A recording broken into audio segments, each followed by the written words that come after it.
Doctor Hooves, The Winds of Winter, a Hooves Family Adventure by Defender 2222, Part 1. See this real, non-visible line? Skulu said sternly, glaring at her friends. She tapped a hoof at the ground. No unicorns or earth ponies are allowed to cross it! She whipped around and tapped a hoof at Rumble, who was dragging his hoof along the wind floor. What are you doing? Don't go around the rock! I don't think so, Sleepbell declared, sticking her nose up in the air. The rock clearly belongs to us. She leaned towards Dinky, who whispered rather loudly, Who knows? There might be jewels inside. I claimed this rock! Moving to snatch the green lump, only to have it yank away. Oh look, you found my rock! Applebloom said happily, mostly for Pip to collect the rock from her. I've been looking for it everywhere. Give it back! It's mine! My rock! Mine! They're doing it wrong! Cut! You and Crusaders blanked for the tangled mess of forelegs and tails they became wrapped in. All signs of anger leaving them instantly. Sleepbell wriggled her nose, trying to get the plastic crowns he was wearing back in place. Skulu shifted, fearing that Applebloom would wreck the wicked cool costume armor she was wearing. What's the problem, Diamond Tiara? Miss Shirley said with a weary sigh, trying up onto the stage. They are doing it all wrong, the little Earthfairy complained. They aren't doing the voices right. They keep flubbing their lines, and none of them have the grace and dignity needed to portray one of the founders. Sit the rock, Skulu whispered, her friends doing their best to muffle their giggles. Diamond Tiara shot them a foul glare, as though it was weakened in power due to her costume being a lumpy wad of cloth and stuffing painted gray. They aren't taking this seriously. I should be Princess Platinum, not Sweetie Belle. She should be the rock or the tree. The tree is Fluttershy. That was for using a day-old meme. I'm sorry, wipe. With her brushing muttered, I don't mean to go since it caused so much distraction. Now, Shirley said, forcing a smile on her face. Remember the old saying. There are no small parts, only small anchors. Oh, we're real small, Dinky called out, lowering her hood. Unless we aren't. Are you a giant and didn't tell me? She looked accusingly at the other fillies and colts, waiting for them to reveal their true gigantic size. Diamond Tiara, we've discussed this several times. Each year we take different turns playing different roles in Hearth's play. Last year you were Princess Platinum. Under her brushing muttered, even though you shouldn't have been since you aren't a unicorn. A little louder, Miss Shirley said, and this year it's Sleepbell's turn. Diamond Tiara sniffed in annoyance. Taking turns! That's something that was created to let inferior ponies have a chance to feel special.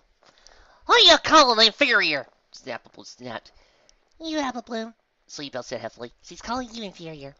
Thanks, lady, Applebloom said, rolling her eyes. Miss Shirley forced herself to exclude more cheerfulness.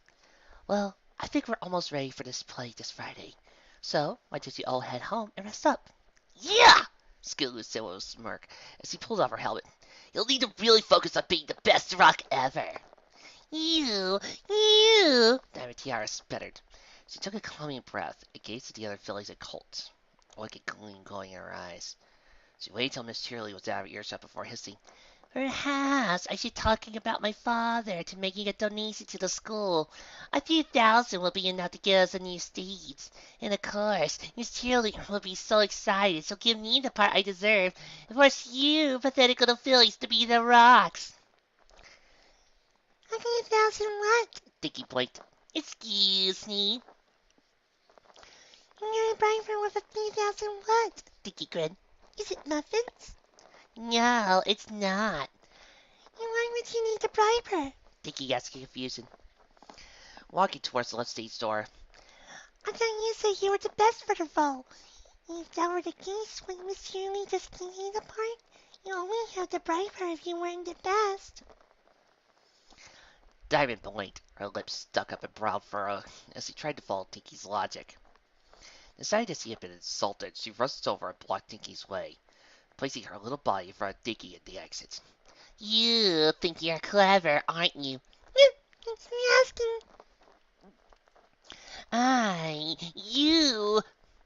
Finding herself once more outsmarted, Tiara did what all bullies do, trying to ruin their target's self-esteem. They just pity you, you know that? Tiara ripped her rock costume off and threw it at Silver Spoon, who was struggling to get out of her tree costume. You stupid little thing. You think every pony likes you because you put on that I'm so cute routine, but they just pity you. Every pony knows you're just a pathetic, stupid thing with your sad little blue box for a home, and your weird, lazy-eyed mom, and your weird worm! Dinky! The doctor said happily. His hoof resting on the door, he slammed open. The door now had Diamond Tiara plastered to it. Ready to go. The happy filly said, I'm Diamond Tiara. Doctor tilted his head, studying the rich filly who was currently struggling to get her bearings after being stuck by the rapidly opening door. The doctor struggled to control himself. Sorry. Don't mean to laugh. Every time I see you, I remember what I saw 10 years from now. He shook his head and smiled. My goodness, you get fat! Doctor, Dinky said, shaking her head. Spoilers! Right, he said, bending down and letting Dinky scramble onto his back. Plenty of time for her to discover a love for hot fudge on her own. Let's get going. On all Z! Diamond, are you okay? Silver Spoon asked, plucking her friend, who was looking up at the raptors with a dazed look on her face. I like hate fudge. Diamond Tiara trembled. Shh. Most Pony in Ponyville looked at the Hooves family and thought them to be rather strange. Oh, Ponyville wasn't normal by any standard, to be sure. One merely had to look at its citizens to realize that. Fashionistas, Alcorn princesses, ground-dwelling Pegasi, head-obsessed lottery players, magic apple sellers. That was just the tip of the iceberg. But even by Ponyville standards, the Hooves family was a weird one. Take the matriarch of the family. Though she hated to be called that because it sounded old and frumpy. Derpy had seemingly just popped up one day, with knowledge about them all that she should not have known, while also being bewildered and delighted by the most common of things. Even Pinkie Pie had been weirded out when the Pegasus had spent 20 minutes breathing on the display glass case of Sugar Cube Corner, writing her name over and over again. Still, while odd, Derpy never seemed that being much of a danger, except when she allowed her mind to wander. The mare had a huge imagination, and could get easily lost in her own daydreams, which, more often than not, led to accidents and terrible destruction. Jobs at a movie company and on the weather team had spelled spectacularly. But in the end, the citizens of Ponyville did what they always did when some ponies seemed strange and different and of general bother. Band together and find them a place where they belonged. For Derpy, that was the mail route. Being able to fly all over, visiting ponies each day, daydreaming about what strange and wonderful items were tucked away in the many brown boxes she delivered, seemed to let her be herself without causing any true damage. Yes, she occasionally delivered the wrong letter, but she was quick to fix any mistake, many times before a pony realized what had happened. The rest of the family was the same way. Dinky appeared to be all at once a child prodigy and a befuddled youngster that went off weird tangents. The doctor, who didn't have a name and whose own wife and daughter referred to him by his title, was a self-described mad stallion who was forever shining his weird little flashlight about. The family would disappear for days at a time, only to arrive back in Ponyville no worse for the wear. The less said about the strange folk that came and visited them, the better. The other reason ponies thought them strange was their choice of homes. While Ponyville was known for strange house designs, the idea of 3 ponies crammed into a little blue box with the words police stamped on top was just odd. Many had offered to let the family stay at their homes, thinking the hosts would pour off, but they all just laughed and claimed that the box was more than big enough for them. Of course, there were a few that didn't know the truth. But they weren't going to spread the truth. Doctor? Dinky? Derpy called out, slipping her cap and mailbag off and walking through the TARDIS's console room. Hello? In here! The doctor called out to her left, and after a moment, the Time Lord emerged from his study. Sonic Screwdriver tugged at his mane like a hairpick. Good day at work. No lawsuits, Derpy said with a smile, trotting over to the alien pony and giving him a kiss. You? Well, not much.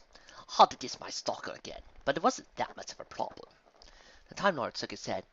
She is bound and determined to steal me away from you. What was her name again? Singing Brook?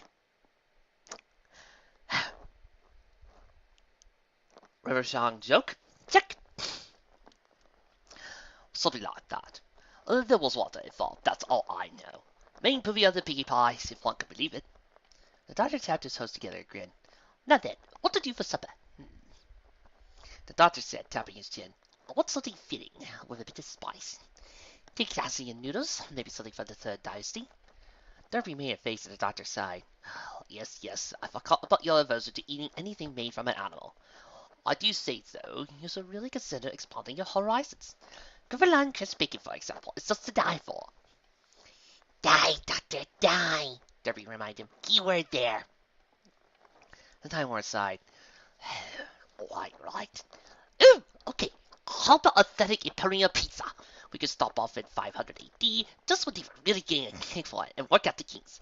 Funny word that, kinks. Fun to say, but strange to look at. I begin to stare at it too long. It just begins to look weird. Like you jumbled the letters up. Kinky, kink. What about little Celestias? Derpy asked with a grin. The doctor paused, staring blankly at the wall before him. He turned ever so slowly, giving Derpy plenty of time to retract their statement. Derpy, the TARDIS can take us any place, any time. The planets you've only dreamed of, and places you never thought existed. You want to get genetic fast food? But it's only like 5 minutes, 6.5 if we get it with Luna bread. Derpy bounced up and down happily. Me like you breadsticks. Before the doctor could comment on Derpy's deplorable lack of taste, Dinky tried to.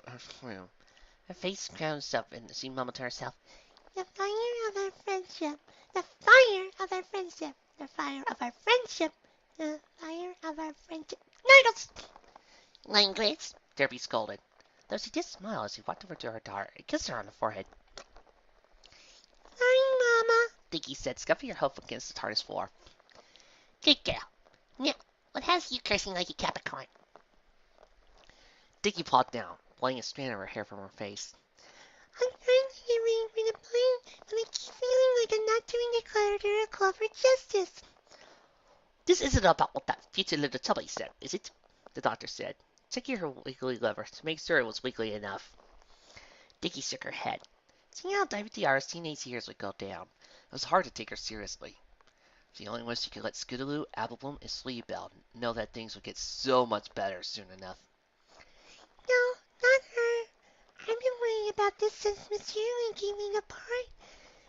Clover the Clever is one of the most important unicorns ever. I want to make sure I'm playing her right, but I don't know how to play her. What does Miss Yearling say? Derpy asked. Dinky rolled her eyes. She said listen to your heart, but I have two of them, so I don't know which one to listen to. We could want a few of those recording crystals that are all the rage and let you watch some famous actresses play the part. The doctor suggested. Dinky frowned. No, that's not good. This is me copying them. I want to play Clover the Clever, not play a ward bank playing Clover. It was so sad once he let her life spiral down. The doctor says he spits some wires. I heard she legally changed her name to Jailbait. Derpy wrapped her wing around her daughter. I'm sorry, sweetie, but there are no recordings of the real Clover, so we don't know what she sounded or acted like. Dinky pouted for a moment before instantly crying. Listen! What's it? The doctor asked. You can go back in time. Dinky exclaimed happily. You can go back and actually watch the first hearts forming, and I can perform it exactly the way she did it. She raced over to the TARDIS consoles, only for the doctor to quickly catch her and spin her away. Dinky, what has your mother told you about playing with the TARDIS? The doctor asked. Only do it when the doctor has given something up and we have to rescue him. Dinky said with a soft sigh. That's... Wait, what? The doctor looked at the two blonde mares before speaking his mind. Oh, never mind. Doesn't matter. Dinky, the TARDIS isn't a toy. We can't just go living off to another time and place whenever we want to. That's final. Nodding to himself, the doctor trotted out of the room. Sorry, nothing, Derpy said, nudging her daughter away from the controls. Maybe we can... What am I saying? The doctor laughed, rustling back to the control room. We used to thought this as a toy to go leaving out to other times and places twice a week. The doctor rolled his eyes at good humor. Silly me. First housewarming, here they come. Wait! Derpy called out, pressing arms towards the mailbag and pulling out a purse full of bits. Susie, we won't have any restaurants there. I'll go get some dinner. We can eat on the way. Fantastic! The doctor proclaimed. Derpy was barely out the door before the doctor looked up. Realizing what was about to happen, he ran to the exit and threw it open, shouting at the retreating Pegasus, Not little Celestials! He glanced over at Dinky inside. Oh, he's going to get little Celestials, it's at sea. Yep, Dinky said happily. I'm making breadsticks. Knuckles.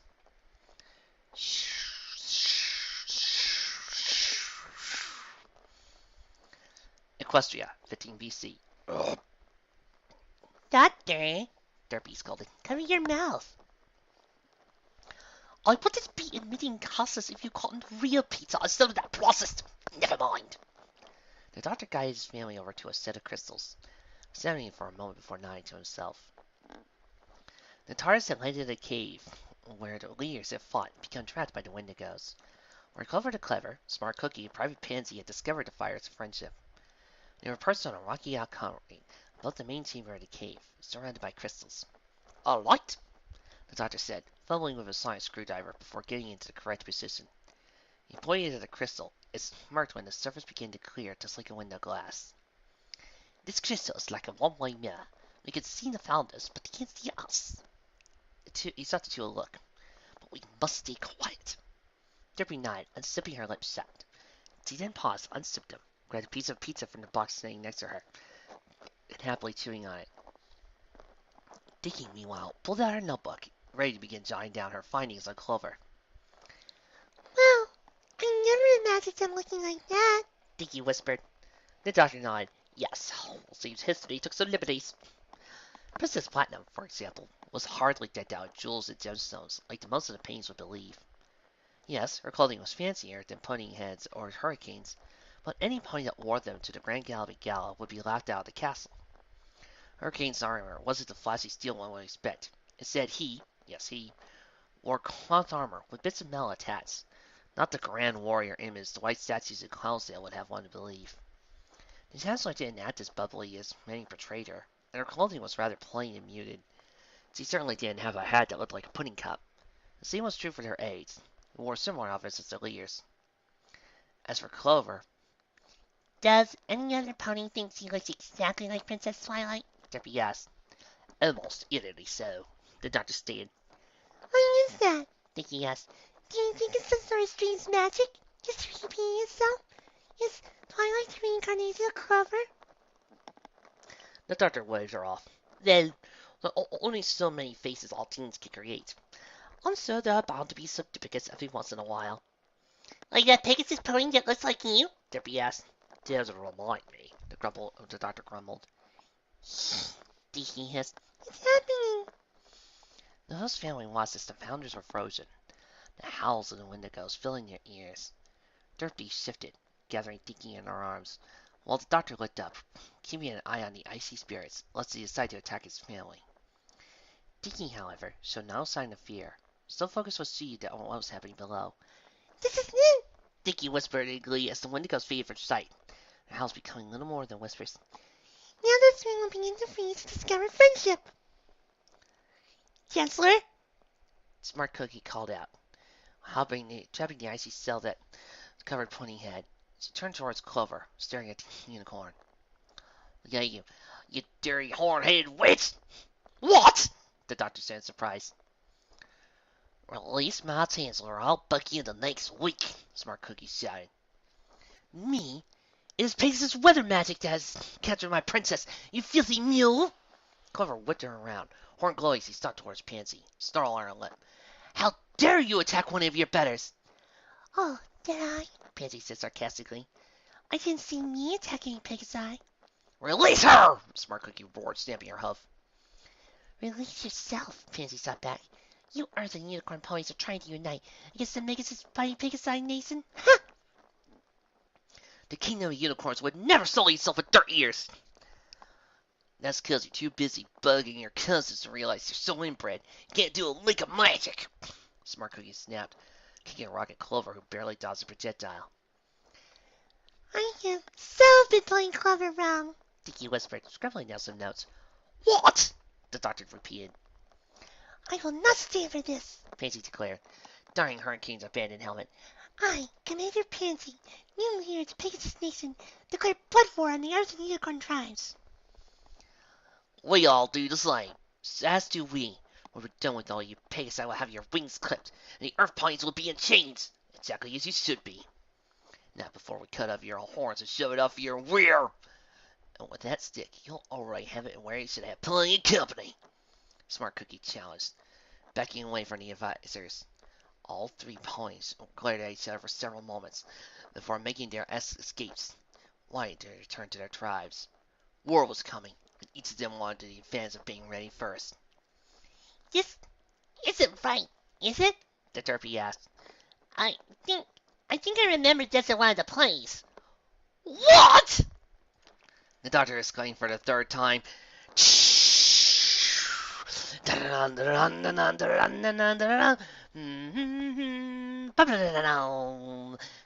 David Tennant. Hayden Waltz. Oh, she played Starfire on Teen Titans. So, apparently in this world, Derpy is played by Starfire. Pretty cool. Claire Corette. The Host Valley Adventures. Hearth's Morning Special. The Winds of Winter. You're a clown, clicking, thunder-fondling, storm-sucking featherbrain. Dinky, that's a horrible thing to say, Derpy exclaimed. The Pegasus broke into a white grin. Well done. Really, Mama? Dinky said shyly. Oh, yes, Muffin. I was highly offended. I especially hated the part where you discussed my parents and the legality of their marriage after they genetically created me. The Philly clapped their host together with glee. I'm going to be the best Clover ever. No, no, no, no, the doctor shouted, banging his head against the TARDIS main console. After the founding of Equestria went completely off the rails, the Time Lord had marshaled his family back into the blue box and began seeking out an answer of what he had just seen. Currently, he was trying to smash his skull in to see if that would provide some solution. That is not Clover the Clever! Of course it was, you dirt-sucking mudslinger, Dinky exclaimed, jamming her huff at the doctor. Your mother was a hamster, and your father smelled her elderberries, Derpy called out. The man quickly blessed. Sorry, this got caught up in the thrill of things. Was a hamster, Dinky mumbled, jotting down the insult on her little notepad. That's perfect, Mama. Miss Daly's going to be so excited when she sees how much effort I put into my part. I bet she gives me extra gold stars and everything. The doctor turned his attention back to the monitor he was studying. No, Dinky, she will not, because that is not Clover the Clever you are mimicking. He flipped a few switches in front of the rings. The polarity of the neutron flow is reversed twice. This isn't even possible! But she sounded just like that, Doctor, Dinky exclaimed. Me earner than you. You aren't going to death, are you? You can't go death. How can you hear my plane? She scampered up to the doctor, grabbed his tie, and dulled in his ear. Can you hear me? Yes, I can't. And no, I am not going deaf. And yes, I heard her, but that could not be Clover the Clever. Derpy poked his side with a chink in his tongue. You can be so sure. We never met Clover the Clever before. Maybe she was this really rude mare who swore like a Capricorn and edited her history down to the good parts. Derpy, I know that can't be Clover the Clever, because I read her unaltered journals, and I will remember the chapter where she discussed her love of genocide and unicorn supremacy. The Time Lord began to fiddle with some of the dials on the control panel. Maybe we accidentally ended up in the antimatter universe. Dinky trotted up to her mother and tapped her on the foreleg. Mama, I'm confused about something. That's okay. I'm confused most of the time, too. Dinky, well used to her mother, merely continued on. I thought that Hearthwarming Day was about the bonds of friendship. Clover, Smart Cookie, and Pansy didn't seem all that friendly. The little filly's eyes went wide. Unless that's what friendship is. Oh, and Diamond Tiara and Silver Spoon been acting like friends this whole time? Are the Kingmakers used by mortal enemies who has a swear eternal fits on? Derpy considered this. The answer is no, Derpy. The doctor called out, plugging one lever several times, only to grumble when nothing changed on the screen. Are you sure? Derpy asked. Yes, I'm sure. How could I not? Are you just playing a joke on me? The pixie smiled and stretched her wings. Maybe. Ugh, the doctor muttered, running up to a panel, smacking it. Plain jokes when we are facing the potential end of Equestria. Wonderful. Rose was never like this. Who's Rose? Dinky asked. Derpy leaned down and whispered, somehow you didn't know her place and tried to take what was mine. Like your muffins? Kinda, Derpy said with a wink. A bit louder, she said, maybe Hearth's Forming Day celebrates those 3 ponies overcome their differences and becoming friends. That seems like a touchy story if it's what the play is like. Maybe whoever wrote it decided to dumb it down for fillies and colts and got rid of the R-rated stuff. Why would it need to be dumbed down for fillies and colts? Dinky asked, insulted that some pony thought she couldn't follow something.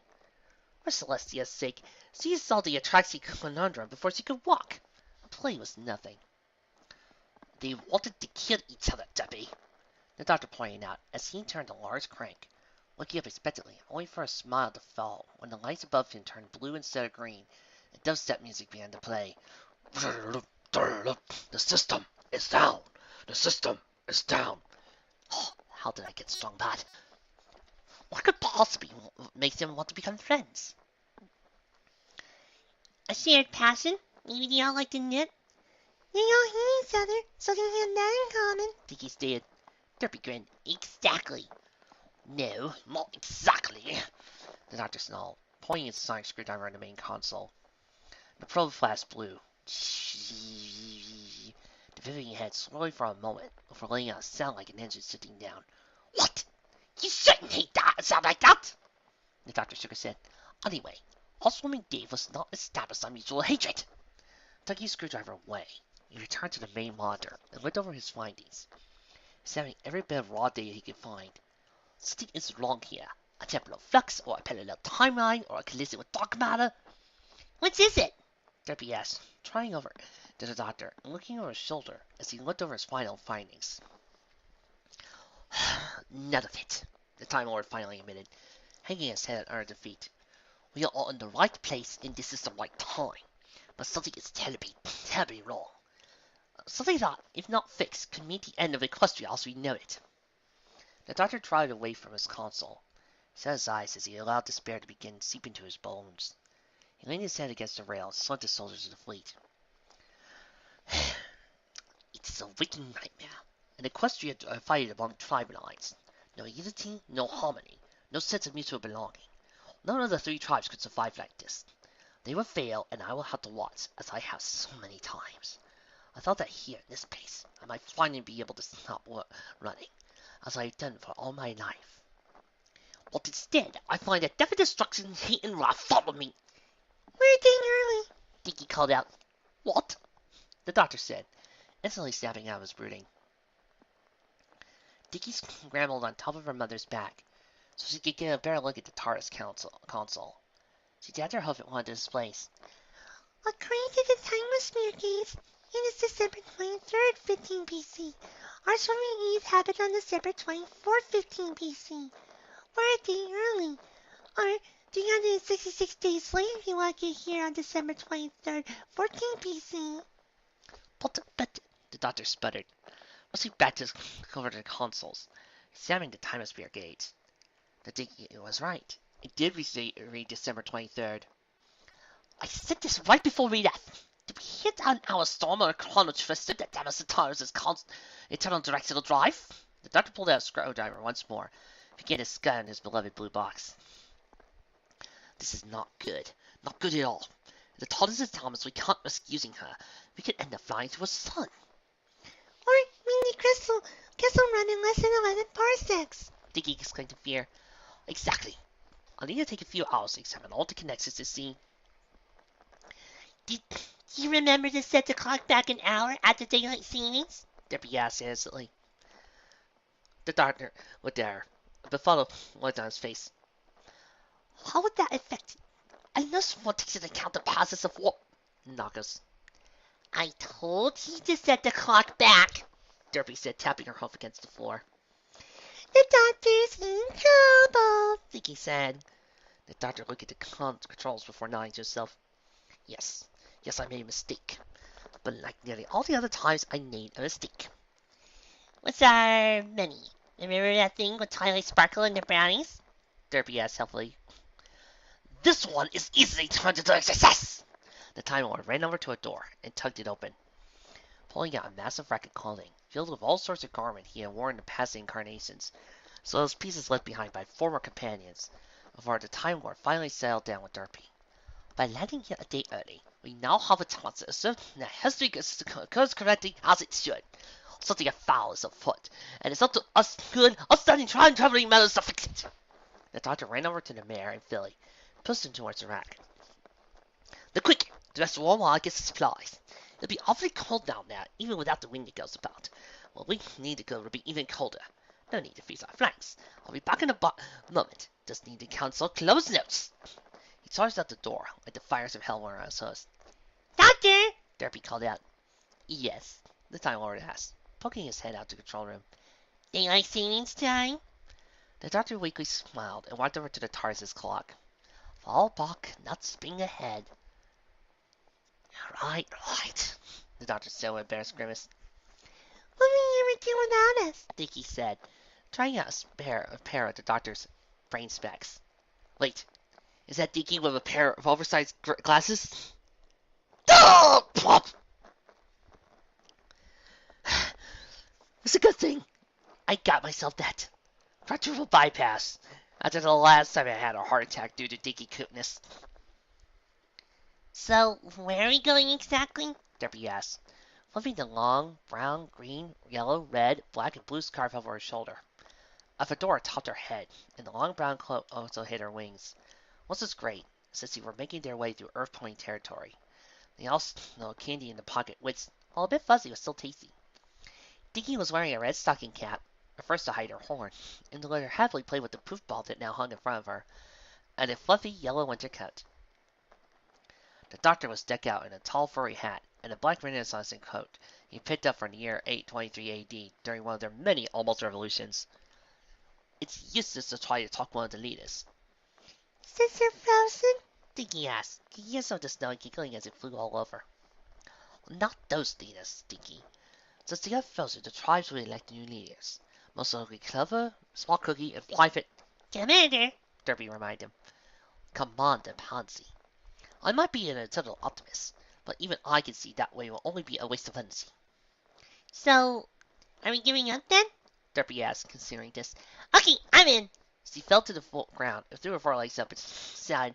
I give up, universe! Bring on the universe and broccoli muffins! We aren't giving up, the doctor stated, helping Derpy back up. We're only going to find the one pony that can help settle all this rubbish. Princess Celestia? No. Why not?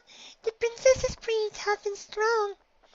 At this point, she and Princess Luna are younger than you, and are under the protection of Lord Tidal and the Capricorns of Bridal Bay.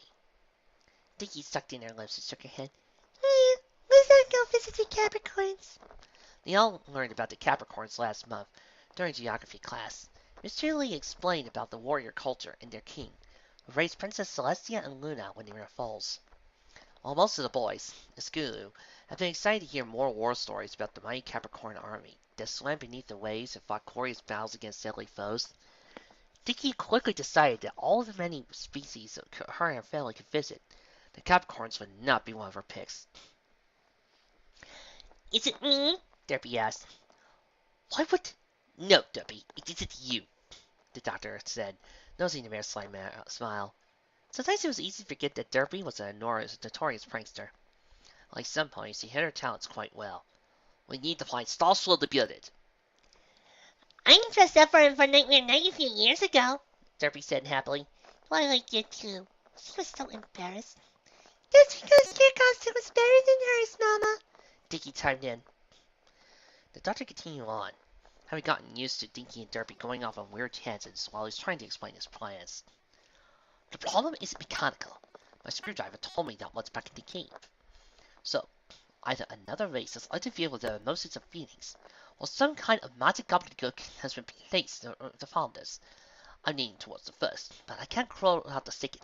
We'll see Starswell is our best bet, as he is the greatest mage in this era. The doctor paused, scanning the snowy landscape before deciding he needed to hang a left to the next rock formation. And added the thought is that as Clover's mentor, you might be able to snap him out of whatever hex or jinx he's under. How are we going to find Star Swirl? Derpy asked, readjusting her scarf. What if he's with the other unicorns? He isn't, the doctor said, raising his jacket and pulling a small book out.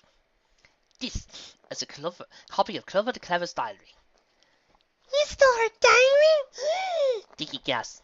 No, they sell them at most bookstores. Oh, the Billy said, instantly deflating her outrage. Now then, when Princess Platinum decided to lead her tribe towards the Great Mountain, Starswell charged Clover with acting as her protector and guide. The latter that their tree reds, flakes of snow rained down upon him.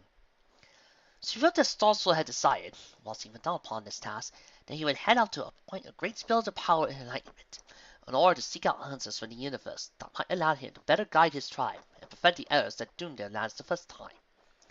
That point happens to be just a mile from here. The doctor pursed his lips in thought. Then she went into a rather graphic detail about a rather erotic dream she had. Clover was into some strange things. Only can tell you, though, that if you use the cipher she hinted in the 15th century. What things? Dinky asked, only for Derby to cover her ears. Doctor. Right. No naughty talk in front of Dinky until she is 13. The doctor cleared his throat. Now then, let us continue on. Halt! The family spun around, came face to face with fur-all-pony guards, who managed to sneak up behind them. Each was dressed in heavy cloth cloaks, and the only metal they wore was the horseshoes upon their hooves. Each one was sharpened to a point they were at like axe heads. Stallions sure were bigger in this time, Derpy whispered, craning her neck up as the massive stallions towards him. Let me do the talking, the doctor said. Remember, we are a family of earth ponies just looking out for some rich forest stew. Do not let them know you are Pegasus or Dinky is a unicorn. If we do this right, we might even be able to get them to help us. He flashed a bright smile at the grim-looking stallions. Hello, tentacles. My name is the... We don't care what your name is, blood trayer, one of the guards snapped, snatching Dinky's cap off, revealing her horn. How did you know? You weren't whispering as loud as you thought you were, the second stallion said. Oh, the doctor said morosely. Don't you suppose you could let us go without warning? March, trayer. Dinky glared at the stallions, stopping her hoof. It's me, she said, trying to snatch her hat back, only to be knocked away by the first guard. Learn your place, you pathetic little runt, the guard snarled, slamming himself down mere inches from Dinky's face. The guard turned, only to find that the doctor had stopped moving and now was glaring at him. That, the doctor said coldly, his eyes narrowed, face stern, was the dumbest thing you could have ever done. How you just taken us. You might have stood in the taunts. Now there's no power in the world that can save you from what's about to happen. Are you threatening us, blood trayer? The doctor shook his head. No, not me. You only whistle with me. Me, you might have had a chance. Me, you might actually be able to lead a normal and all bit dull existence out of the day. Not me, though. And you want to know why? Because if there's one thing I found true in all my travels, through all the many times and worlds I've gone through, I found one truth to be true. Just one. Would you like to hear it? He leaned in close, whispering the secret knives. Never, and I mean never, hurt a foal in front of its mother. You, Derpy whispered, staring down Dinky's shaking form. Hurt? Her head snapped up. The stallions took a step back as her eyes focused on them. Both eyes, in tandem. my baby. She raised her voice. The worst thing, that was the worst thing. The fairy of Derpy Hooves. She just broke them. All their training, all their skills and strength and abilities, they were meaningless. She was like the thunder and the lightning and storm rolled into one. Those that tried to defend themselves found that their blows were as effective as raindrops upon heavy stone. Of course, considering the raindrops I know, she just kept coming at them, bringing her with her pain the wake of what she had never felt. Even after she was done with one and left him to focus on his companions, the stallion was still weak for the pain that remained, buried deep in his bones, tattooed upon his flesh much like its own cutie mark. She never screamed though, never shied, just kept coming.